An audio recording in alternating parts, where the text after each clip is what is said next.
অংগনবাড়ী কৰ্মী, মিনি কৰ্মী আৰু সহায়িকাসকলক জ্ঞাতাৰ্থে জনাবলৈ ওলাইছোঁ এক গুৰুত্বপূৰ্ণ খবৰ। হেল্ল' ফ্ৰেণ্ডছ, মই জিনিতা নাথ। মোৰ অন্য এটি ভিডিঅ'লৈ আপোনালোক সকলোকে জনাইছোঁ স্বাগতম। যিসকল বন্ধু বান্ধৱীয়ে মোৰ চেনেলটো নতুনকৈ চাই আছে, প্লিজ চেনেলটো ছাবস্ক্ৰাইব কৰি ল'ব। দুটামান কথা কম, যেহেতু আমি আন্দোলন কৰি আমাৰ এই অভিজ্ঞতাবিলাক হৈ গৈছে।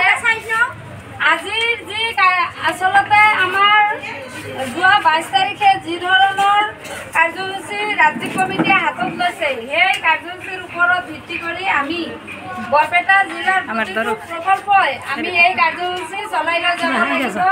বৰপেটা জিলাৰ ৰুচি প্ৰকল্প আমাৰ এটা তাৰে অংশ। গতিকে আজি আমাৰ এই দ্বিতীয়লানি যি কাৰ্যসূচী, এই কাৰ্যসূচীত আমি আকৌ প্ৰতি সপ্তাহৰ সোমবাৰ আৰু শুক্ৰবাৰে আমাৰ কাৰ্যসূচী আমি আমাৰ ৰুচি কাৰ্যালয়ৰ সন্মুখত আমি ধৰ্ণা কাৰ্যসূচী কৰিম।